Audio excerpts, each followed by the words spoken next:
That Sober Guy podcast contains adult content, merciless truth, and emotional nudity. Listener discretion is advised.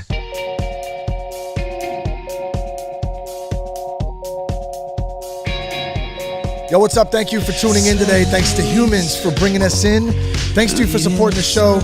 I'm Shane Raymer. You're listening to That Sober Guy podcast, where we talk about drugs, alcohol, recovery, and all kinds of fun stuff. I'm coming to you from a hotel room in the Silicon Valley, San Jose, California, doing some work out here, and stoked to set up tonight and have Mark Crandall on the podcast. Mark's a therapist. He's a transformational life and business coach, workshop facilitator, keynote speaker. He's also the author of the best-selling book, Embrace Your Past, Win Your Future. And he's the host of the Purpose Chasers podcast.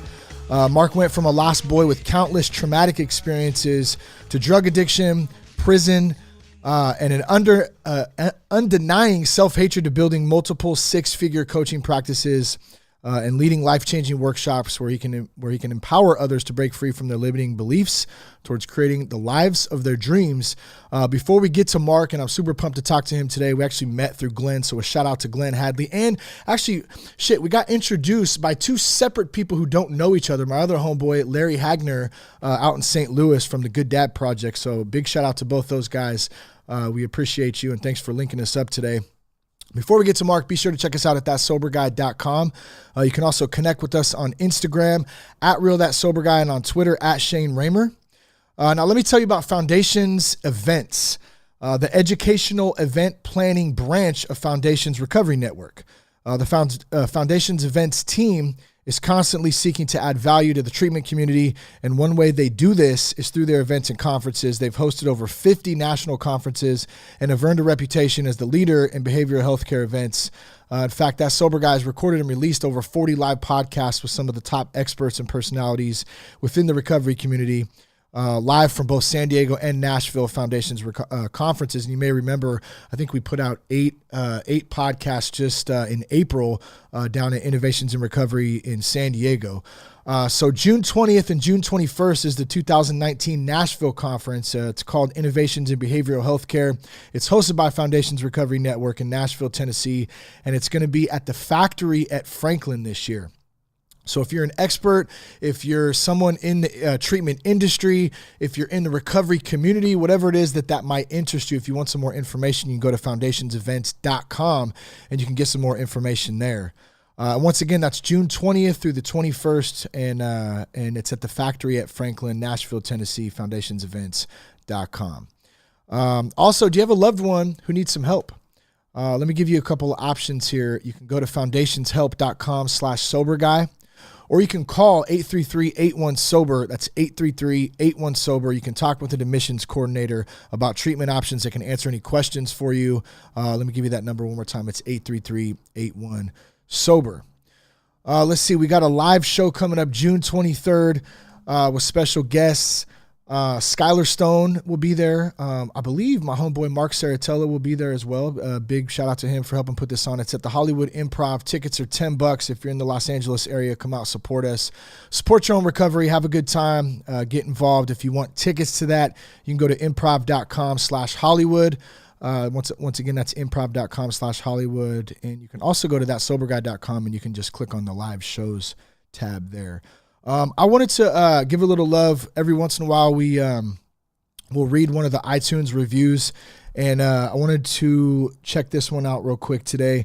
And it comes from Long Bean. It says, "Stay in the game," and he says, "I subscribed to over 20 recovery podcasts when I decided to get sober 3 years ago. That Sober Guy became my go-to. The topic is heavy, but Shane keeps it lighthearted and fun while delivering life-changing advice from his own experience and those of his guests. It's easy to listen to during my commute and helps keep me in a good mood when I arrive to work. I've learned a lot, and it's been life-changing for me pretty much. So just want to give a shout out to Long Bean. Thanks for that. If you haven't left us a review on iTunes, be sure to do that.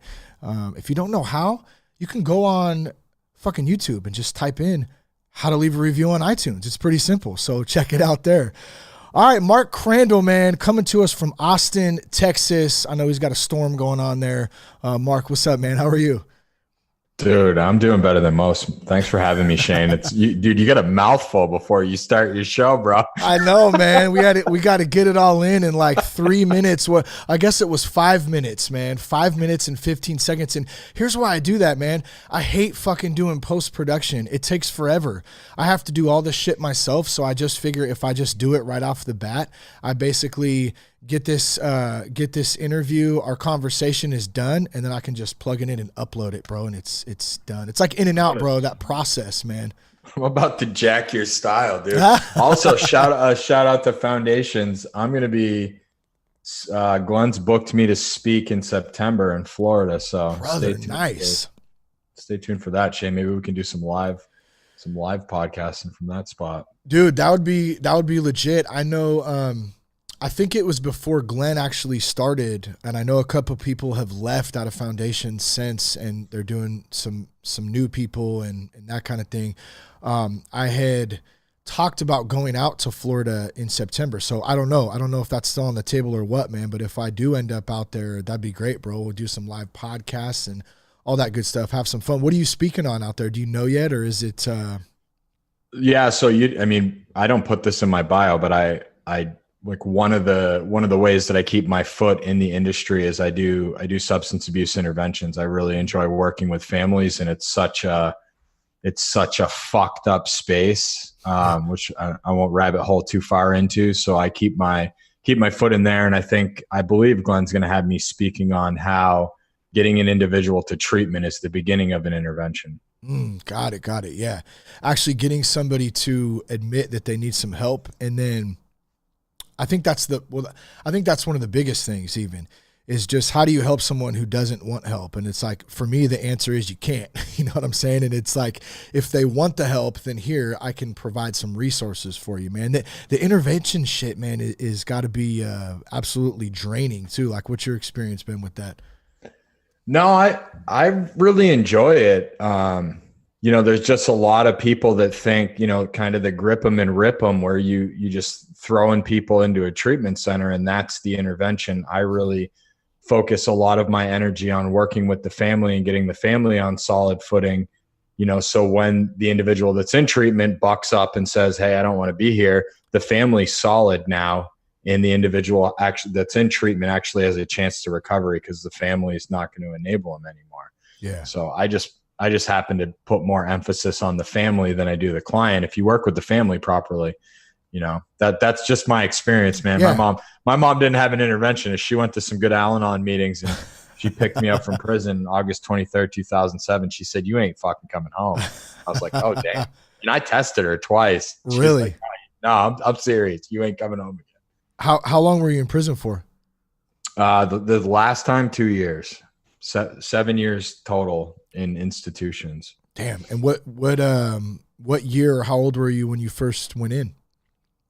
The first time? The first year I did in county, 18, and then I went to prison at 21.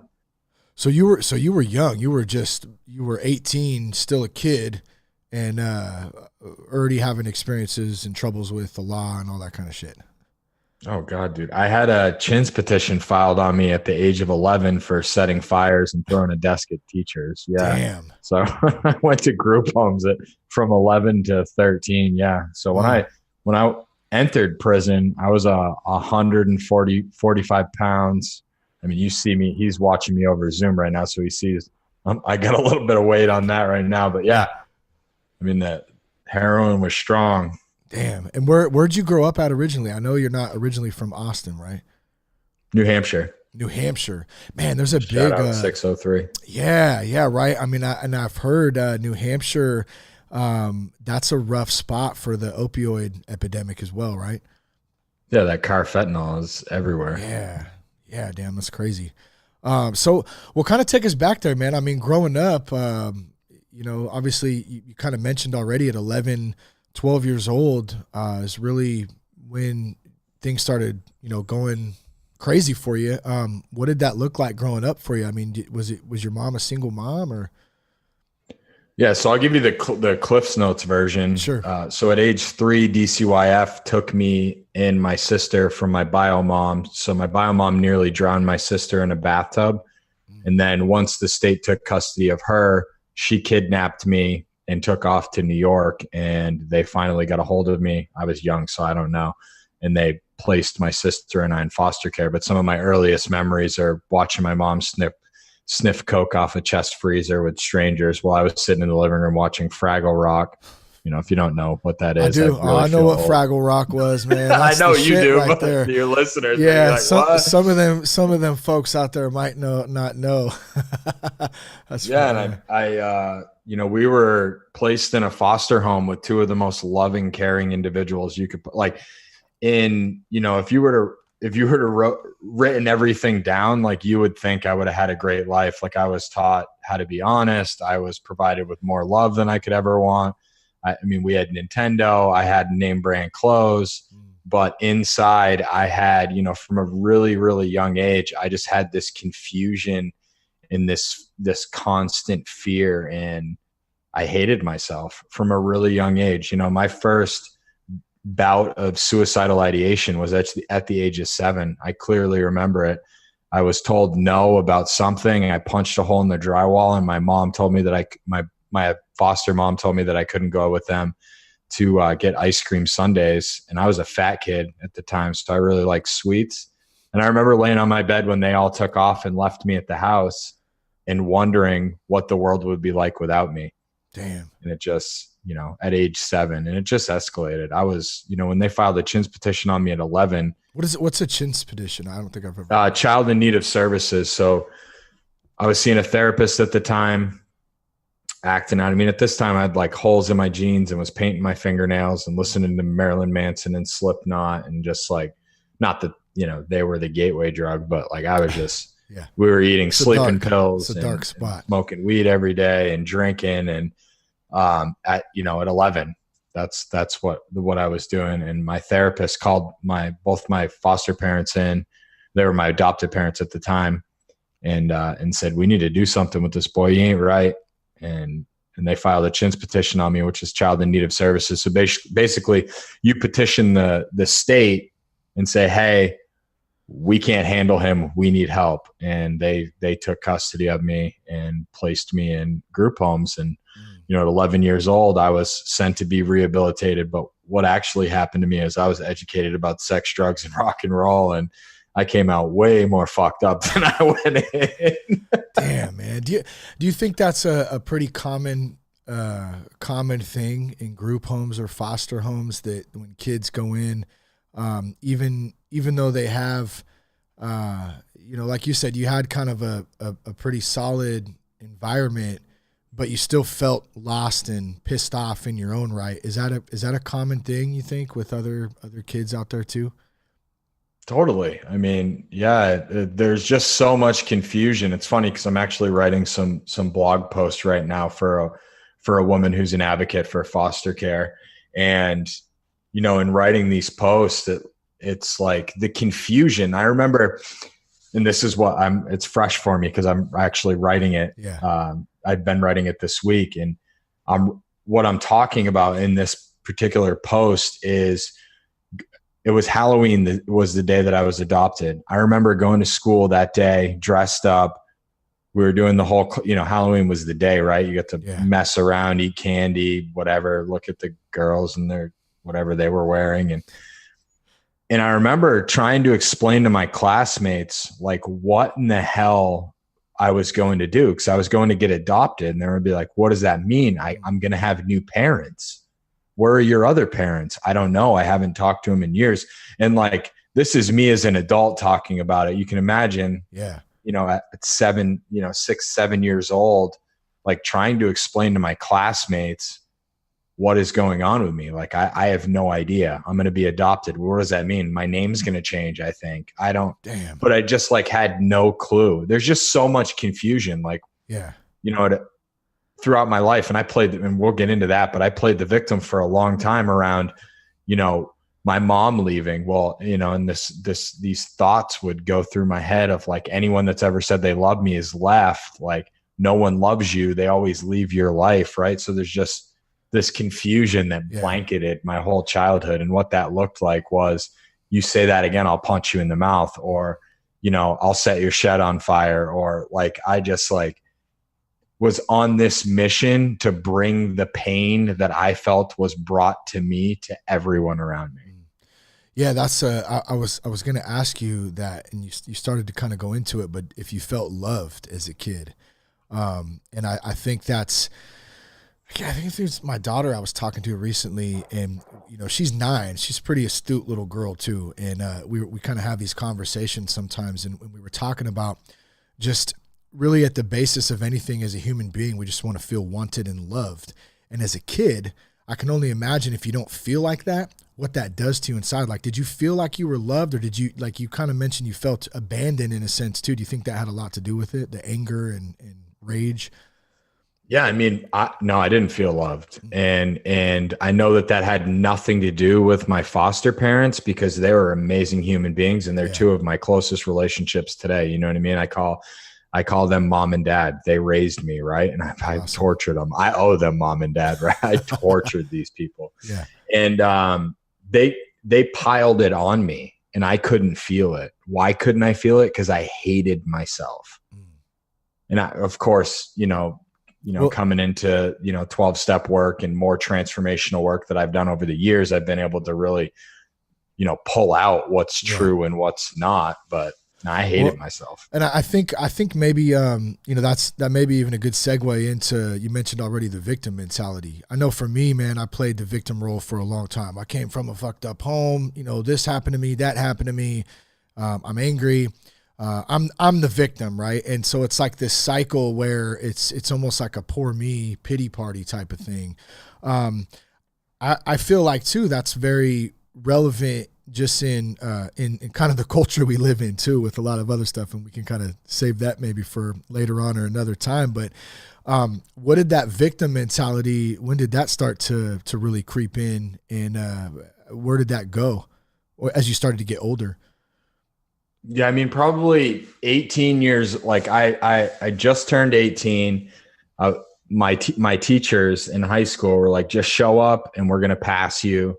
And I remember one morning I didn't have anything to get lit before I went to school, or if I even went to school.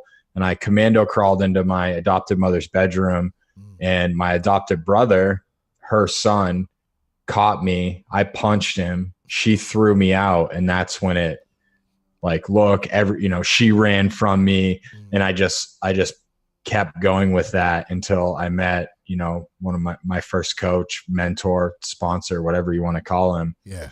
And, I used to pile it on people. Right. And my experience of, being a therapist, engaging in transformational work, and like all the experience that I have with this is that we start to build lies onto what actually happened, because if we don't build lies onto what actually happened, we don't get the effect that was once produced from the story that we told. So when I say to people, I was handcuffed and locked in a closet and burned with cigarettes, and some of my earliest memories are watching my mom sniff cocaine off a chest freezer, it doesn't hold, like, I don't get the reaction that I used to get. You're going to be like, oh, wow, that's fucked up, dude. Poor kid. That should never happen to a child. That worked the first 10 times. Now I need to turn it up a little bit. Oh, I see. And it just kept going and kept going and kept going. And it wasn't until I met this man who was, one of my first mentors and coach. And I was, doing a session with him, and I was just hitting him with my woe is Mark. And he goes, wow, man. And he didn't respond like individuals normally had. And he goes, wow, man. And I go, what? He's like, dude, he goes, it must suck to be you, huh? And I was like, what? And he was like a hippie. I'm like, dude, I just got out of prison. Like, I'll break you, and I'm in my head, I'm like the convict mind. Yeah. Yeah. But he said it in such a way that it just stopped me. And I go, what do you mean, Rob? He goes, man, I don't know what it must feel like or be like to be 23 years old, still living as if you're 3 to 7. Damn. That's like, what's that like? Like, what is it like to navigate the world based off of belief systems of a 3 to 7 year old. Yeah. And I was like, and it just crippled me. I started crying, and I just became obsessed with transformational work from literally that moment to today. Yeah, that's a trip, man. So I love that too, that technique of getting you to figure that out on your own, in a sense. You know, he wasn't a dick about it, but it was kind of, it kind of made you think a little bit. Do you think, and I don't know how much work you do in this, my friend TJ Woodward talks about this, about unlearning rather than learning. Like, we got to unlearn a lot of the stuff. And sometimes, it takes a minute to kind of grasp what that means. Do you feel like that's a good technique, or that's a good tactic to do? And how do you, or what are your thoughts on that? Totally. I mean, when you start to identify that you've been playing the victim, and here's the thing, right? So an individual is going to continue to play the victim until they've really identified that the result that used to be produced is no longer being produced. So basically what you're going to find out is it's costing you more than it's bringing you. Got it. Right. So when you really get tapped into and focused on, and the truth is brought to you around what this is actually costing you. And I see it a lot in recovery, right? Individuals that, I did it. I'm a junkie, felon, I have a GED. I'm just going to paint and drywall for the rest of my life. Well, if you continue to tell yourself that bullshit, then yeah, you're going to continue to do that. Right. But you absolutely need to rewrite the way that you view yourself. You can't change the past. Yeah. But what I started to do was to do loving kindness work, start to, manifest or practice the self-loving behavior and thoughts and visualization and meditation. And I was like, oh, maybe I am a good person. Well, maybe I'm not a convict anymore, am I? I don't live like that. I was convicted of felonies. I did my time. Now I'm a productive member of society. And so what I did is, I really believe in the practice of expressing gratitude and finding gratitude within the moments of your darkest times. Okay, what did I learn from going to prison? What did being handcuffed and being locked in a closet, what did that actually do for me? So what did all these things do for me rather than all of these things were done to me? So you're trying to find the purpose, or the, I guess, the positive in any situation. And that's a tough thing to do. And before I forget too, totally different subject. Was it you that I talked to that also did drywall, or was that somebody else? Did you used to do drywall? Yeah, no, I painted and drywalled for 15 years. Okay, so it was you, because then we talked about this. So I didn't do it for 15. I think I did it for 7. Well, specifically drywall. Well, I'm probably closer to 7 too, with incarceration and homelessness. Skip days, payday. I don't show up till Wednesday. Yeah. Oh man, no. When you said that though, the drywall, I can clearly remember a day out in San Francisco, and we were sanding ceilings for fucking weeks on end, because we were working in these condos. And I remember just sanding it, going, almost crying, going, God, I know you got more for me than this. What? I mean, and I'm nothing against drywall, man, or painting or whatever. That shit's hard ass work. I got a lot of homies who do construction. They bust their ass every day, but it was not for me. I knew there was something else out there, man. When did you know that there was something more? What age was that at? What time was that at? Where were you when you kind of, something changed? Yeah. So I know there's a lot of controversy right now around this, but I was reading, I won't even drop his name. I'll just drop the book. I was reading Awaken the Giant Within, and I'll just drop it. Tony Robbins. It's a great book. I don't give a shit what's in the media. What's in the media? I don't know if I've caught it. I mean, God, there's a whole bunch of women that are coming out with accusations of sexual assault, and I don't know if it's true or not. I'm not playing that side of I stand with Tony. I don't fucking stand for that bullshit if it happened.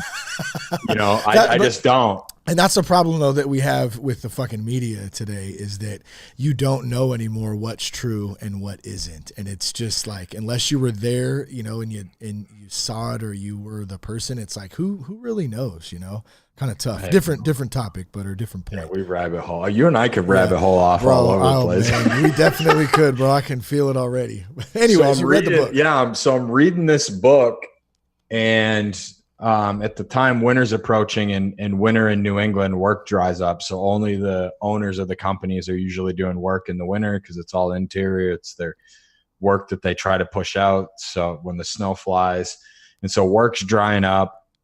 And at this time, I'm in recovery. I'm 24. I just got out of a year-long treatment center, therapeutic community. And I'm in my own apartment for the first time. I'm reading this book. I'm seeking, right? And I'm meditating, and I'm depressed as hell. Like, I'm just like what you were talking about. Like, I'm working for these drug addicts, painting company. They own this painting company. They're sniffing coke all the time. They're hiring dope heads. I'm one of the only people with a license. I mean, they're shooting up on the way to the job site, and like, I'm on parole at the time. And I remember, like, I'm in meditation one morning, and because that's what we're told to do, right? Seek. And I'm crying. And I just went, God, what the fuck, man? Like, please, like, what do I have to do? Like, I understand I did some messed up stuff. Like, there has to be something else. I can't continue to live like this. And I had like maybe a month's worth of rent saved up, and I knew I'm about to be out of work. And I don't have a backup plan other than, my mind's going, okay, well, if this shit doesn't work, like the ski mask always did, right? So those behaviors and thoughts are coming back in. And I'm doing this meditation this morning, and I'm crying, and all of a sudden I get this thought: go to school. So I was like, okay, what does that mean? I'm not going to be able to go to school. I got a GED that they made me get in prison. I got on the, whatever. Thought I was going to go for business. I was going to start my own painting and drywall company. I get on the phone with this college enrollment counselor to go online because I didn't want to go face to face because I was a dropout. Like, I thought I was dumb, right? I told myself for years I was dumb. Get on the phone with this enrollment counselor. She said, what do you want to go to school for? And out of my mouth comes psychology. And I'm like, what? Dude, it was like, no, I want to go for business. But I rolled with it. I was like, all right, God, this is your road, man. Like, I'm just walking it. And I'd love to tell you that that's when it changed, but it didn't, right? So I went to school. I got a 4.0 online. Another mentor of mine who I found from reading that book, I learned how, Awaken the Giant Within, I learned how to leverage a mentor. So I asked one of my professors to mentor me, going to school face-to-face. I asked him out to lunch, this dude, Marty, and he's like, well, what is it about? And I was like, I'm going to buy you a free meal and you're going to be my mentor. He's like, what does that mean? I said, man, I'm trying to break out into the human service industry. Like, I want to empower people. And, I come from this place. And I told him my whole story. He got me an interview, landed the interview. That wasn't enough for me, right? Here's the moment that it changed. I'm trying to speed up so we can rabbit hole somewhere else. So I'm working at this runaway and homeless youth drop-in center, and I'm working with just the bottom of the barrel. Like, these, my people, right? Like, they're sleeping outside every night. Like, I'm doing in-home services, counseling services for couches that I'm like, I don't even want to sit on, right? It's just like sketchy, but I'm in my element, and I can tell you're the same way, right? Like, the sketchier it is, the more I'm like, I'm home. And so I'm like, man, I don't want to do this. So this job opens up, and it's to work at DCYF, which is the Youth Detention Center in Manchester, New Hampshire.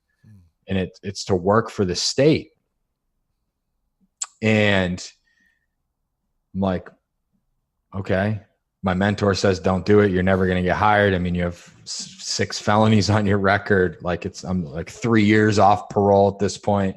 He's like, it's never going to happen. All my colleagues are like, never going to happen. And it was at this moment that I was like, you know what? I'm so sick. And this is what's going on in my head. Like, I'm so sick of believing that none of this shit's possible. I'm going to go find out. I'm going to get told no. Yeah. I applied, interviewed, nailed the interview, got a second interview, nailed the second interview, got offered the job. As they were offering me the job, I said, hey, you might want to know about this. No big deal. We got it. Hired me. I started working 6-8 months in. The Union Leader, which is this gossip paper in New Hampshire that just like, they make their money off just, bullshit media. We already shit. You already shit on the media. And so they're reaching out to me, trying to get me to interview. the director of the facility, Maggie Bishop at the time, says, no, you're not interviewing. Like, we're not doing that. I know what they're doing. She knows I'm a felon now. She's probably squirreling. I don't know.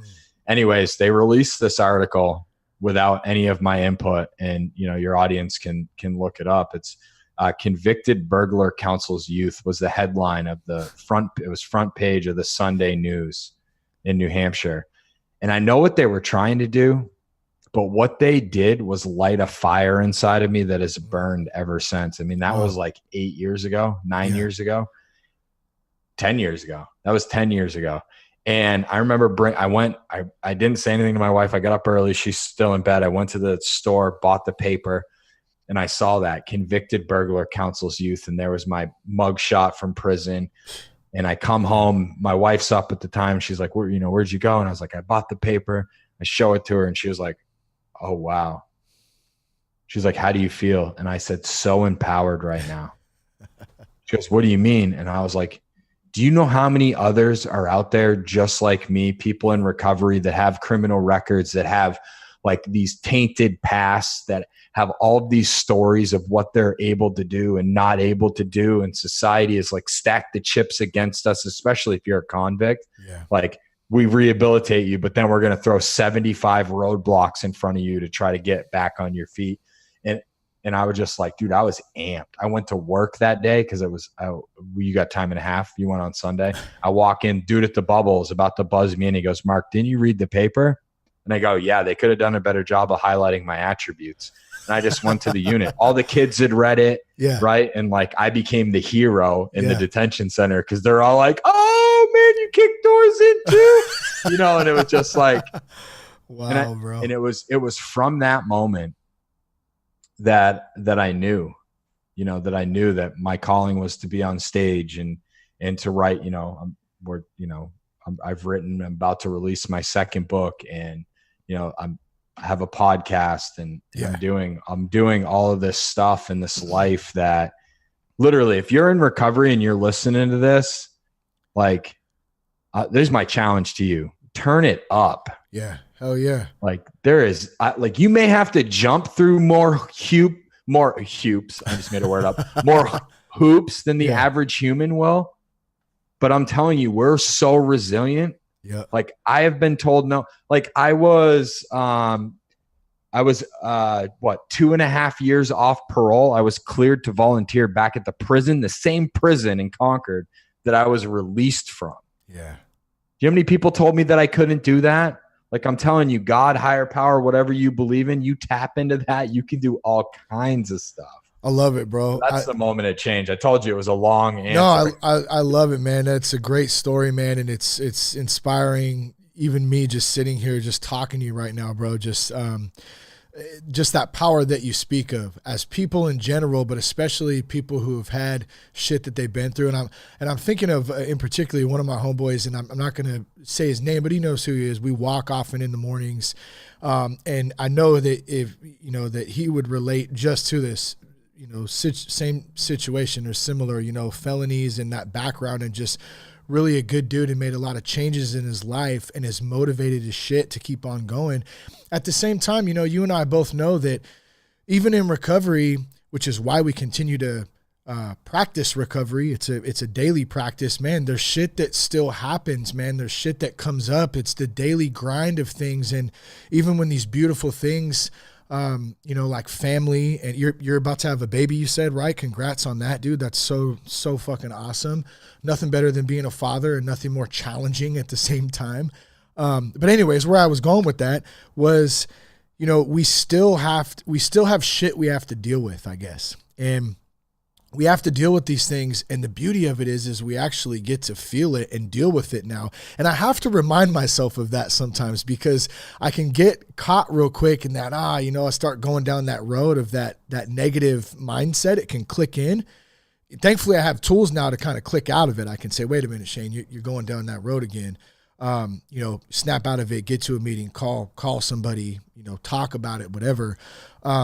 Dude, isn't it great to be able to have those, those kind of tools and that, that resources, family, community to be able to lean on? Because just because you're sober doesn't mean everything is, It's not all roses and rainbows and shit every day.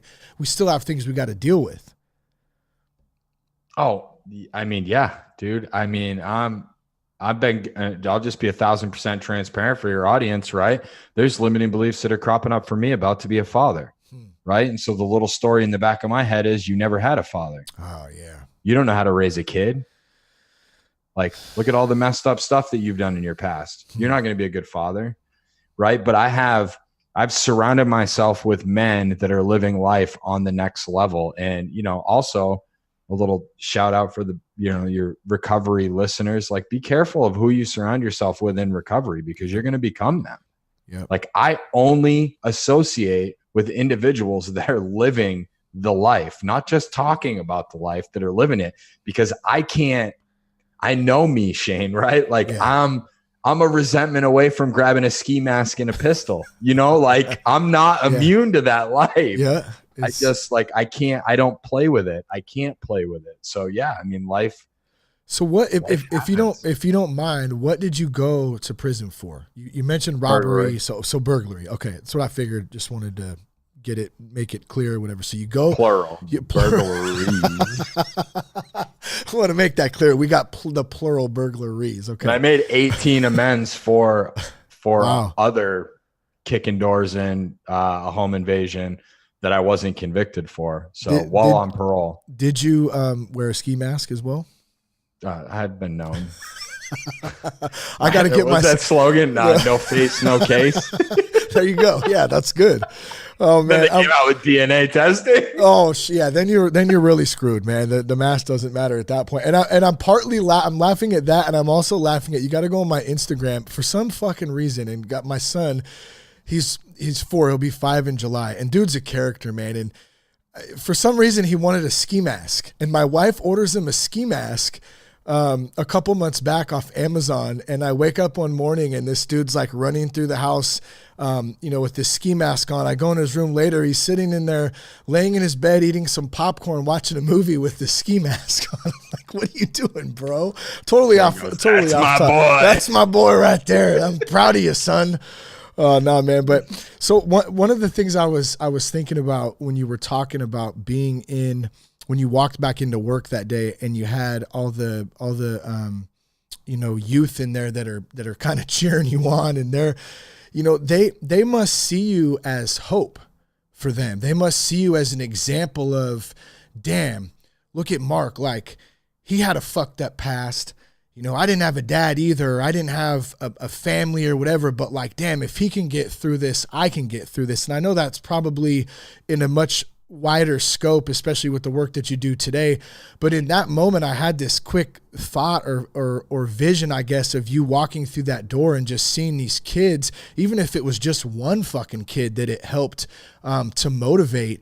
That's pretty damn cool in itself, man. Did you get some of that feedback from any of the kids that were in there? Oh yeah. And to be honest, it created a really unsafe situation within the institution because the youth were so aligned with me. Yeah. Right. So they were like amping up to other staff members, and like they viewed me as part of the team. Yeah. Right. Wow. And I was like, no, the guys, I don't live your life anymore. Yeah. Like I got out of it. Right. And so, yeah, there is that. And yeah, there's just, so it's like in the book where it says in the big book where it says, no matter how far down the scale we have gone, we will see how our experience can benefit others. Mm. So I just spoke at a conference in Chicago 3 weeks ago, and I ripped the stage right with my deepest, darkest secrets. And then I flipped it on the audience and said, but I'm not a victim. Right. And they're all just standing there like with their jaws on the ground. Like, well, what do you mean? Right. But we have, in order to overcome a victim mentality, you need to no longer be okay with playing the victim. And we have a society that's set up to coddle us and rock us to sleep, and I don't want to get into the mental health industry as a whole or any of that. Shane's smirking. He's ready. He's ready. But like, we just, there's so much coddling that goes on. And it's like, look, And I want to say this for any of you that have been victimized out there. I am a victim, right? I'm a victim of unfortunate circumstances that shouldn't have happened to any child. Yeah. Right? But I don't play a victim. There's a difference between being a victim and playing one. Being a victim means that things happen to me. Playing a victim means that I blame my current circumstances and my future outcomes based off of things that happened in the past that I have no control over. Yeah, and that's what I've devoted my life to empowering individuals to break free from that, so they don't have to be stuck in the past.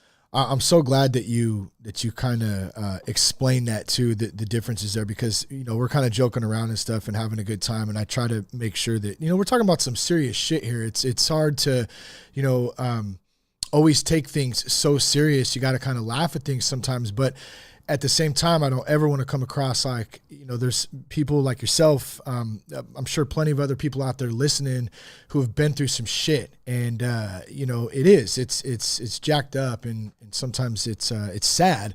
At the same time, you kind of have a choice. Like, you can live in that, or you can face it almost head on and really dive in and look and try to find the opportunity in it. I mean, damn, dude, I mean, you went back to school, you're speaking. Like, what is life really like for you today, compared to that old life? It's amazing. And I want to drop this plug out there. If there are any of you that have traumatic pasts that can identify with what I'm saying, one of the greatest things that I've done outside of the countless workshops, and I mean, I spent $75,000 last year on my personal development. So wow. I would recommend going and finding a good EMDR therapist and doing some work around it. It changed my life. So I'm not, you know, it's not my meaning to downplay these things. Right. Sure. But I don't play the victim anymore.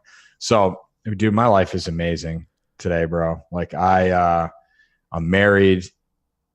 We have a house, you know, we have all of the stuff, but really, like, dude, if you look at the stuff, like, I just got off a mastermind call with 3 other dudes here in Austin. None of them are in recovery, and they're all like, dude, what the fuck are you doing? Like, what are you up to, bro? They're like, you're launching a book, and, you know, I'm launching the Purpose Chasers 7-Day Jumpstart and the Purpose Chasers Academy off the back end of the book. And like a week after, Little Man comes and the audio book releases, and, you know, and they're like, dude, what are you doing? Like, how are you going to do that? And I was like, I don't know, but I'm telling you what, I tapped into this power that's got me. Yeah. You know, and it's like, let's talk a little bit about the entrepreneur aspect of it. I feel like there's a lot of people, especially in recovery out there, that they're artists, they're creators, they know that there's something more out there. I know for me, dude, like, one thing that I've kind of underestimated how much just the podcast and that entrepreneurial spirit has helped to keep me sober too, because I just have this drive in me to just seek and to just go and create and serve, and I want to help. Like, for the first time in my life, when I got sober and started working a program and I actually wanted to serve other people. Like, I'm sure you can understand what I'm talking about. When we're in our addiction, we don't give a fuck about anybody. Like, we're just like, whatever, you know what I'm saying? And like, there's this beautiful thing when you find it, and, you know, you become this creator, this entrepreneur. It really helps drive and burn that desire just to, you know, to do all that stuff, man. And you're doing like 8,000 things at one time right now. Book. How did the podcast start, by the way? Let's start there. I don't know. Yeah. Entrepreneurs around me were podcasting, and I was like, ooh, I want to do this. I have stuff to say, and I want to interview cool people. And then I pod faded like 2 months in, because I wasn't getting the downloads and the likes, and I didn't know how to track it. And I started on SoundCloud to show you how little I knew about podcasting. Yeah. You know, shout out to SoundCloud. I didn't know what I was doing. And here's how it started. So there's so many people in the recovery community that are just kind of living. And I was like living, like you're living, like we're living, you know what I mean? Like I'm out there like next, what's next? Oh, they told me I couldn't, but here I am next. Yeah. Right. And it's just like, and it's not from a sense of like, I'll never be filled. It's from a sense of like, dude, I shouldn't fucking be here. Yeah. Gratitude, I shouldn't be here. I should be in prison or dead. Yeah. Like I'm riding this life out. You know what I mean? Like I duct taped the wheels back on, the thing's running strong. I haven't changed the oil.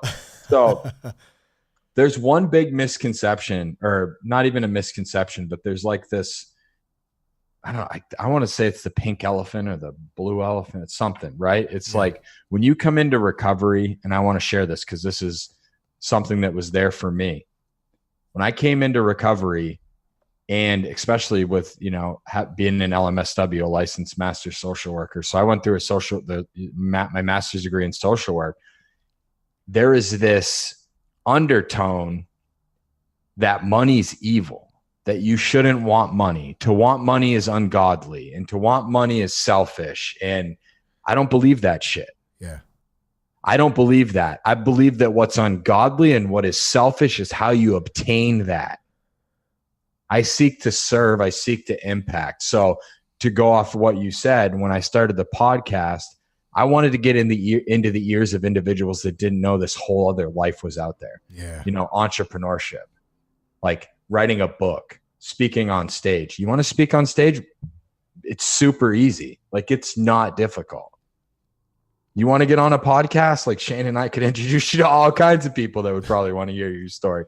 Like it's not hard, but most people just, like they're in this mindset, this scarcity mindset. Yeah. And it's really, really common in recovery. I love money. I don't know if you talk about this on your show or not, Shane, but I love money. Please. I don't believe that God wants me to be broke. Yeah.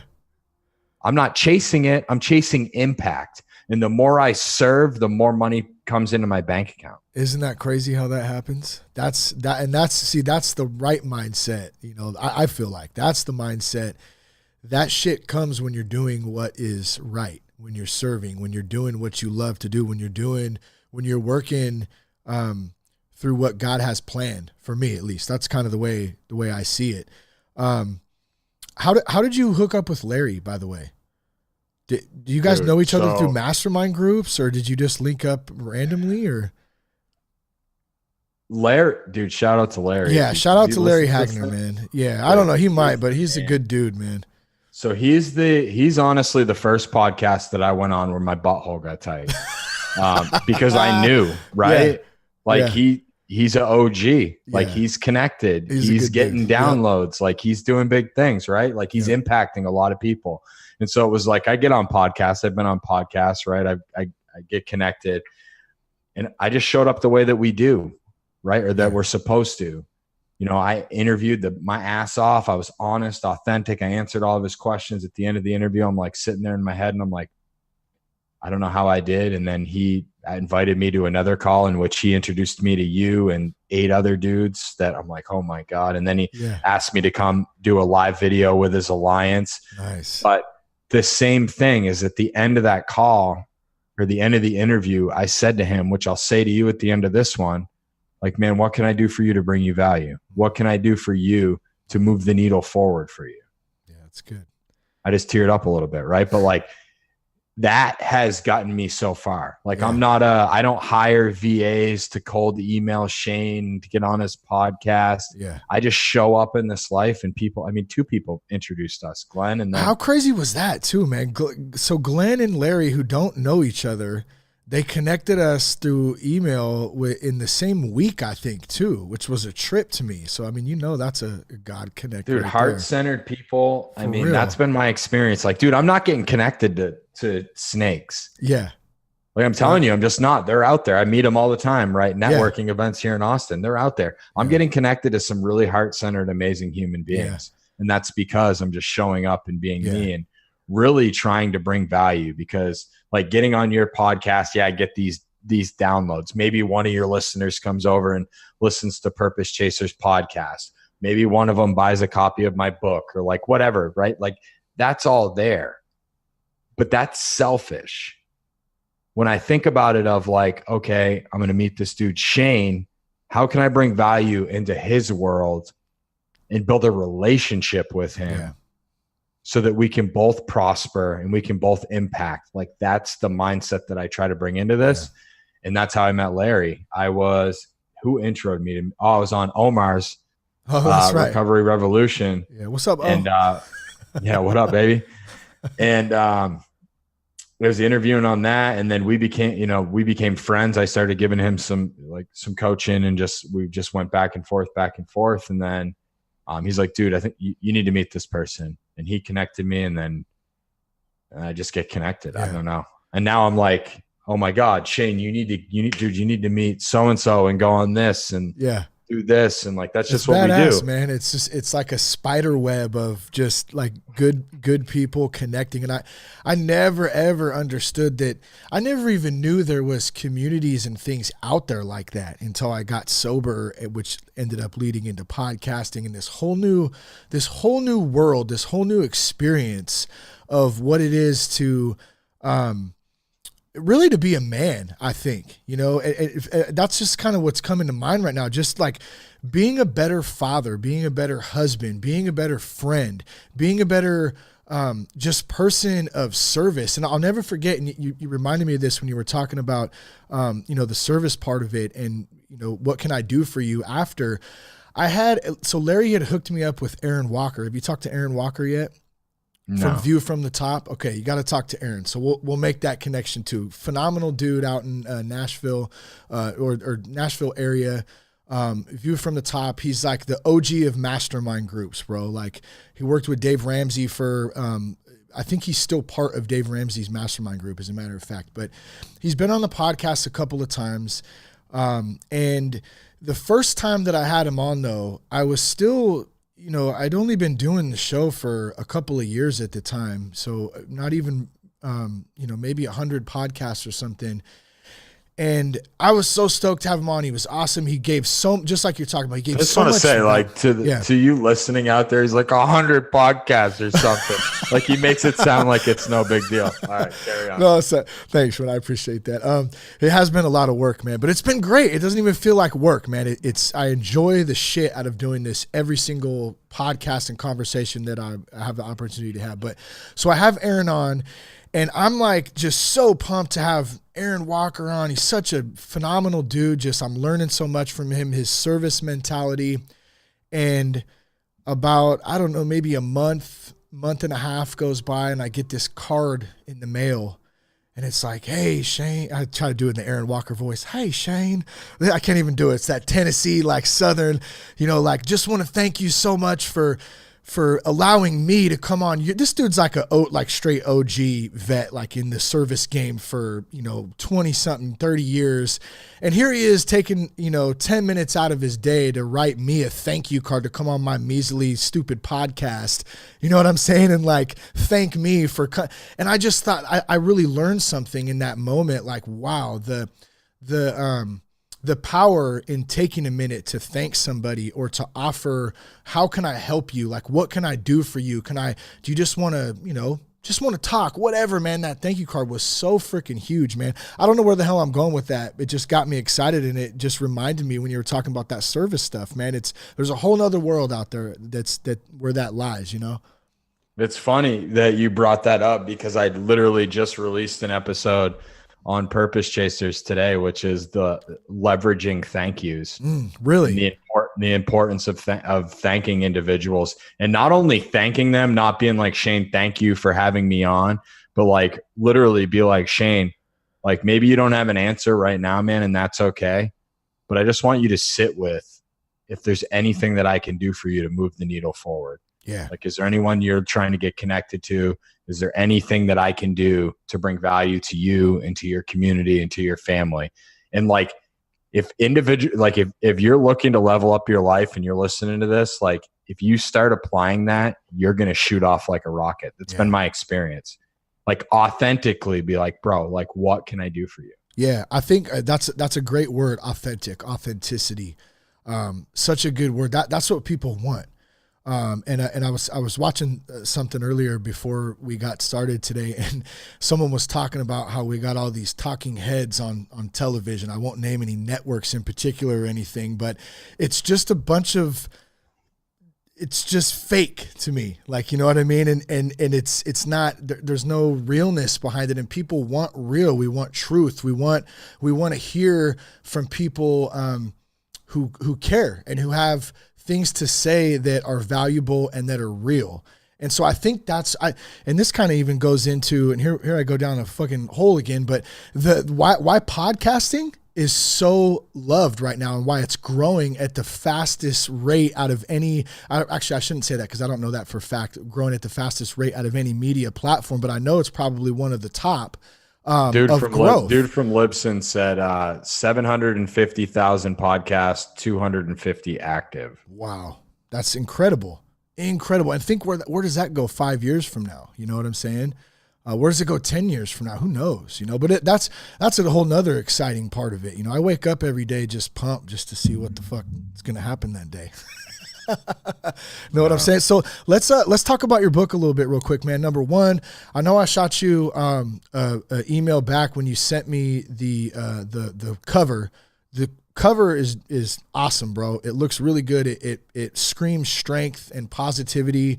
Tell us a little bit about the book. How long did it take you to write it?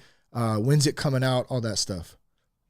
Yeah. So Embrace Your Past, Win Your Future is the name of my new book. And I released a book last November, and it was called Eulogy of Childhood Memories.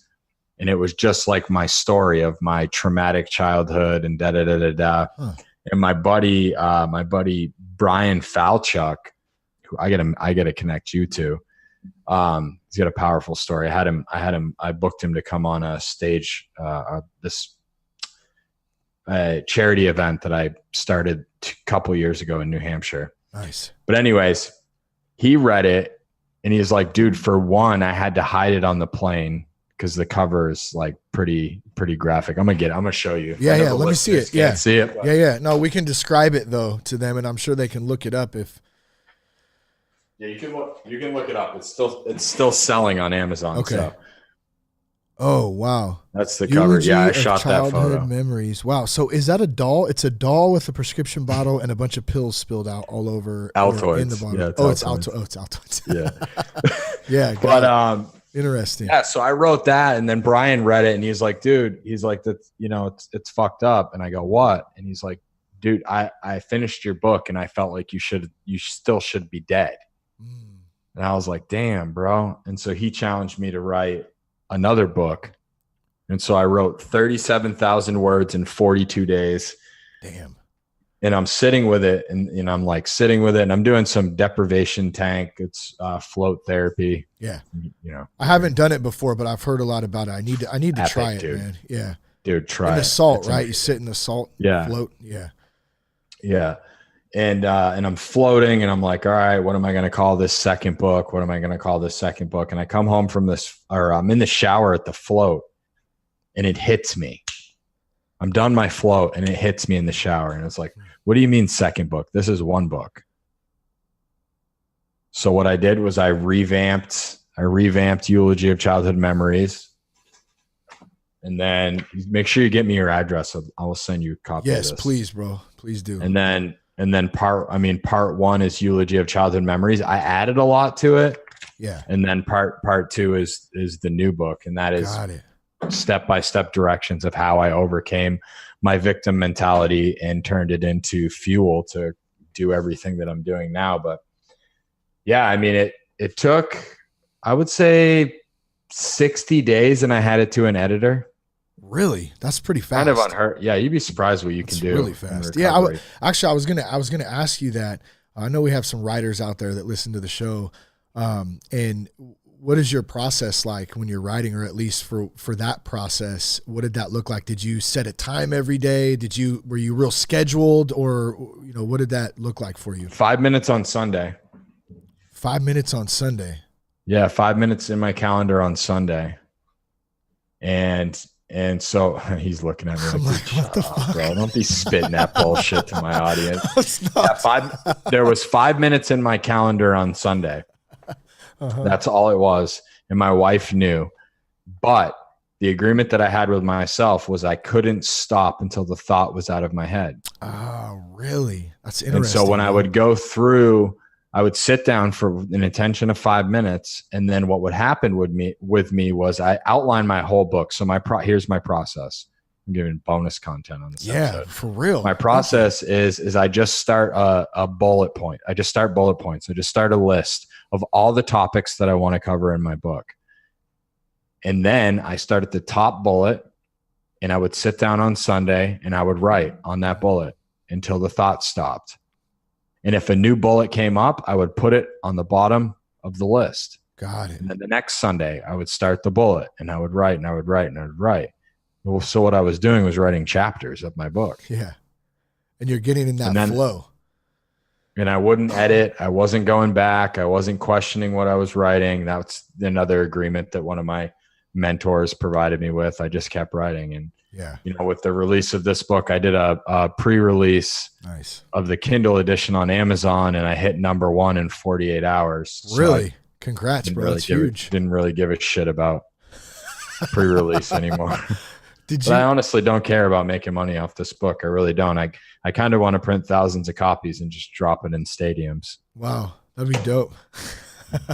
He's like, that'd be dope. Did you? I'd probably get sued if you dropping 200-page books out of a plane. Probably smack a couple people in the head. Wow. Yeah. I don't think so. Did you say you did an audiobook already, or are you getting ready to do an audio version? Yeah, no, it's done. So I had one of my mentors is a man named Hal Elrod. He wrote a book called Miracle Morning, and it was on my list to have Rob Actis, who's done all the Miracle Mornings, do my book. So Rob recorded it, and it's full circle. Like if you visualize it, this is for your audience. If you visualize it, it happens. Like January of this year, when I relaunched because I pod faded, which means you just stop recording. Shane knows. It's common. It's common. It's a common thing. Yeah, I found out at the conference that I went to that most people never get 200 downloads. So I'm like way past that. But anyways, so in January, I wrote a list of guests that I want on my show. I actually wrote a new list today. I'm gonna read it. Can I read it? Yeah, absolutely, bro. David Peltzer, George St. Pierre, Warner Earhart, Sean Thornton, Tara Brock, Richard Rohr, JP Sears, Brendan Burchard, Ronda Rousey, Brene Brown, John North, and my favorite hip hop artist, Apathy, who's coming on this summer. Nice. But anyways, Hal Elrod was #1 on my list in January. Really? So I'm going on his podcast tomorrow. Oh, nice, bro. And he's coming on mine in July.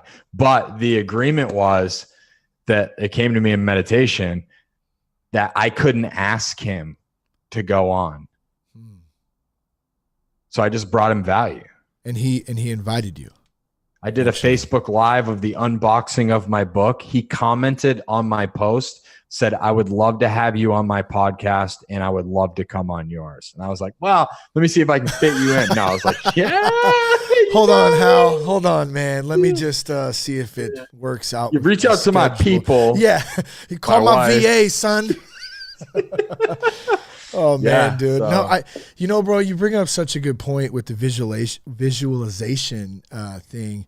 And I remember Larry too. Larry's hooked it up, and he's a really good example of that service thing. He had hooked me up with Jack Canfield a long time ago, and I had Jack Canfield on, and I remember him explaining the story of, was it $1 million check? I can't remember exactly how much it was, but he wrote himself a check for like $1 million or whatever at one point before he'd even written the first Chicken Soup for the Soul book.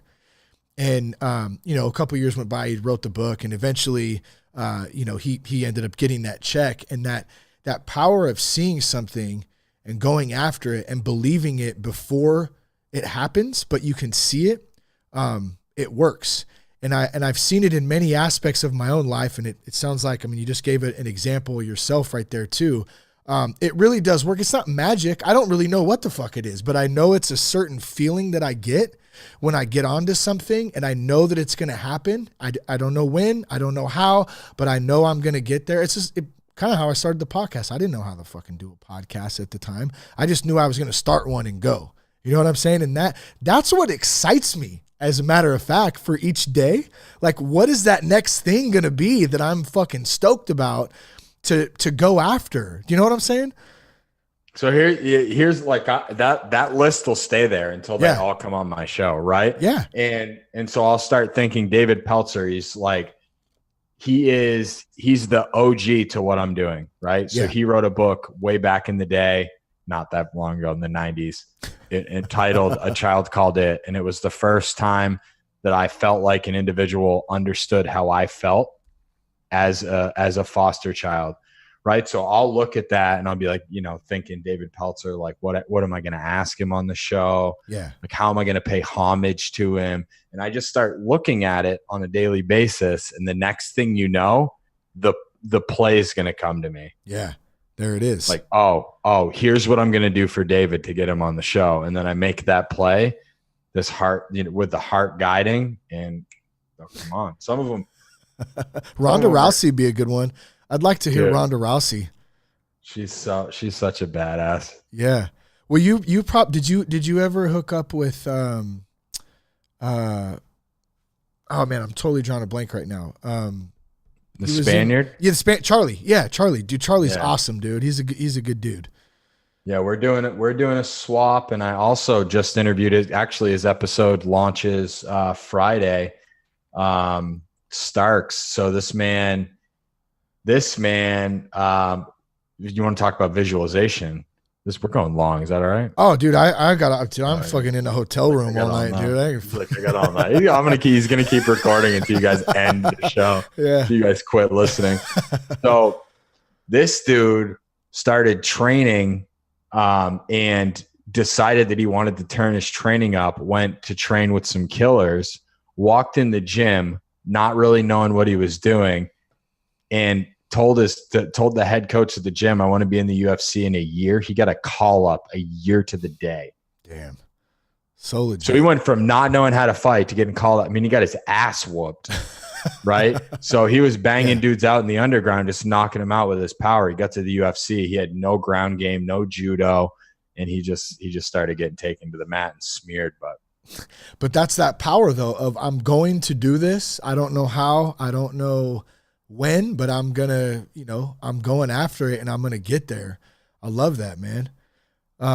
Yeah, Clifford Starks. That's his name, Clifford Starks. Yeah, Clifford Starks. I don't think I've heard of him. You'll check it out, dude. Yeah. Check it out. It comes out Friday, man. His story is like, it blew me away. I was like, because he was like doing like when you were saying, 100 episodes, but he was like, whatever he was saying. Yeah. And I got a call up from the UFC, and it was just kind of like when I, in my first book, when I was like, I jumped into the Connecticut River and I had to take my clothes off. I was close to drowning, and, to just carry on with the story. And people were like, what? What dude, happened to you? Like, what? Yeah. It's like, dude, I was like, dude, shut up. Hang on a second. For those of you who are listening who don't understand what he's talking about, like, this is unheard of. Totally. Right. So I had another friend, Scott Kujak, who won the Golden Gloves. 6 months of training boxing, won Golden Gloves for the state of Texas. And he just like passed over it. I'm like, dude, stop it, bro. Like, that's unheard of. I think the power of our minds is so incredible, especially when it comes to physical stuff. I don't know if you listen to Rogan's podcast at all, but Eddie Lizard, I think, was on there a few weeks back, and he was talking about how he just would do like 40, I don't even remember what it was. It was an unheard of amount of marathons and Ironmans. And he just started, he basically woke up one day and was like, yeah, I'm going to do a fucking marathon today. And he just ran it, like no training, nothing at all, and just ended up doing them day after day after day after. Now, obviously, I don't know, maybe everybody can do that. It's got to be taxing on the body, and I think he talked a little bit about that. But the power of the mind, I guess what I'm trying to say is when we're hungry for something and we go after it, it's like nothing feels like it's impossible. I don't know, maybe floating up into the air or something, I don't know, but it's pretty damn powerful shit. They're one of the realest books that I've read in a long time was David Goggins' Can't Hurt Me. Man. He's on the list too.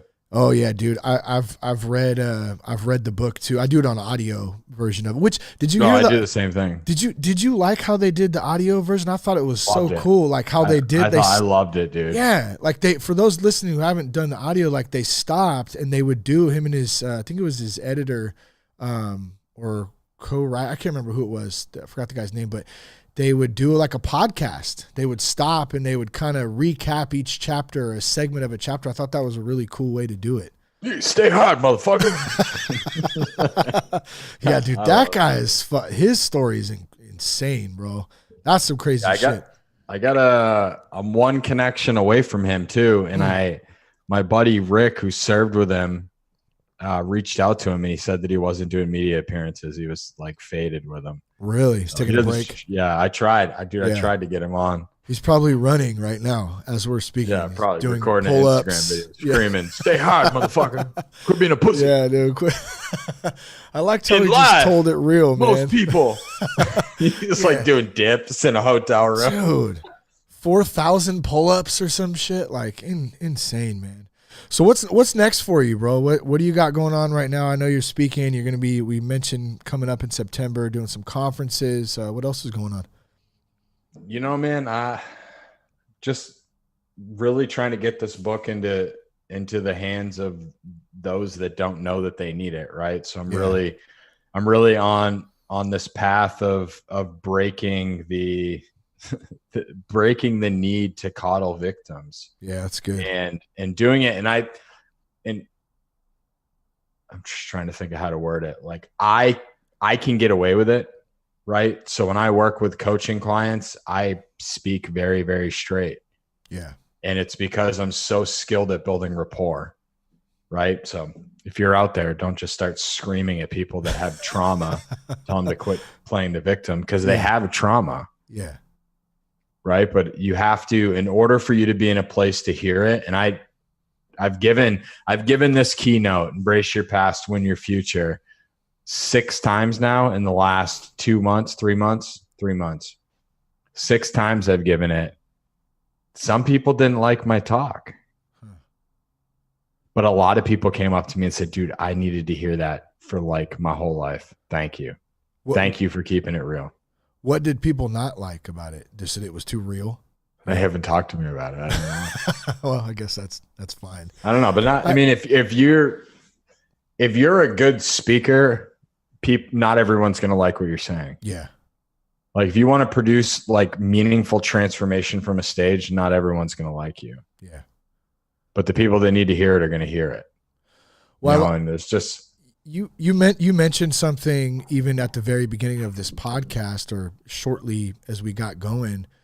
You mentioned relationships, about building relationships. And I think at the end of the day, no matter what we're talking about, whether we're talking about recovery, business, family, friendship, whatever, at the end of the day, it's really about relationship. Like I'm not going to be on my deathbed one day going, man, I had this much money or that much, those things or this or that. Like it's really going to be about who did I connect with? Like, I love my family enough? Like those are the things that really matter at the end of the day. You know what I mean? And the older I get and the more I kind of go down this recovery path, I realize how important that is. And if we just keep that at the forefront, I feel like for me, like that really helps drive my day and, continue to have good days after that. Absolutely, man. It's my buddy Pete said it in an episode that he did on my podcast. And he said, I'm in the business of building relationships. As long as I continue to stay focused on building relationships, my business builds. Yeah, it's good, man. It's good. Where can folks reach out to you? I'm going to put all the links in the show notes. You sent those over to me too. What do we got here? Facebook, Instagram, markcrandall.net. Where can folks get the book, get any more info? markcrandall.net. You can get 4 chapters of the book right now for nothing other than an email address. Nice. You can also get access to my 7-day Purpose Chasers Jumpstart. Also, during this episode, I went and gave Shane's podcast a 5-star and wrote a review. Oh, you're the man. You should do that. Thank you, brother. Y'all should do that because it's going to put his podcast into the ears of individuals that don't know that they need to hear it. And subscribe if you haven't subscribed. If you're just following him on Instagram and clicking on the subscribe, it does a lot for those that don't know that they need it. So yeah, man, just my website, markcrandall.net, my Instagrams, everything's hooked up there. Yeah. I'm only I just do the Facebook and the Instagrams. I think I tweet, but I don't know what I'm doing. I'm with Libsyn, you, bro. like blast out one of my podcast releases. It goes everywhere, and I don't really follow. I just looked. I have like 16 tweeters or twiddlers, or what are they called? The people that follow you. I have no fucking clue either. Twitter, twatter. I don't know. Twat. Dude, I heard people are blowing their podcasts up with Twitter, and I'm like, I know. I just don't know how to. Nobody got time for that shit. I'm the same. Like through Libsyn, it blasts out, to LinkedIn, to Twitter. It hits my accounts, but I just don't. I don't really know how to tweet well, I guess. Somebody help me. Help us. Help Mark and I use Twitter. Tweeters out. Dude, I'll swap coaching. Like what? You know how to tweet? Yeah. You can get the tweeting up, Twittering. Yeah. Twiddling. I appreciate you, man, dude. Thank you for taking some time. I know it's late where you're at. And, man, it was fun, dude. I mean, I love just shooting the shit, man, and being real and talking some recovery. Thank you for sharing your story. I appreciate it. I'm sure that there is a ton more to it, and folks out there listening, you can find that more in the book, and we'll put the notes in here. One last thing I want to tell you, bro, and I mean this, bro. You're going to be a phenomenal father, dude. You're going to be an amazing father, dude. Like, I know that you know that deep down, but I know that fear, I know where it's at because I had a lot of that fear too, especially when my son was born, because I just had felt like I didn't know, I didn't even know how to be a man, I think I felt at the time. And so I was so scared to like have a boy and that, but dude, like it all worked out for the best, dude. And I know that you're doing what you got to do. You're a good man, dude. And that you're going to be an amazing father, dude. So just congratulations again, man, on your son or daughter. Thanks, brother. It's a boy. It's gonna be little Mark. I appreciate little Mark, man. Sweet, dude. Mark Jr. That's awesome, bro. He's coming in hot. Yeah. Well, good stuff, man. I appreciate you, dude. I'm gonna hit the little music there. Mark Crandall, everyone. Check him out. markcrandall.net. Thanks for tuning in today. Check us out at thatsoberguy.com. You can connect with us on Instagram, at real.soberguy, maybe on Twitter. I probably don't know how to do it. Peace, love, and respect. Keep your blood clean. I've been trying to keep my head on straight. I've been trying to keep my head on straight. You still say that I don't know anything about you. Oh, I don't know anything about you, but I know what you do in the back room.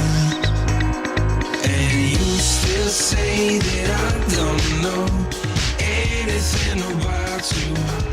Oh, I don't know anything about you, but I know what you do in the back room.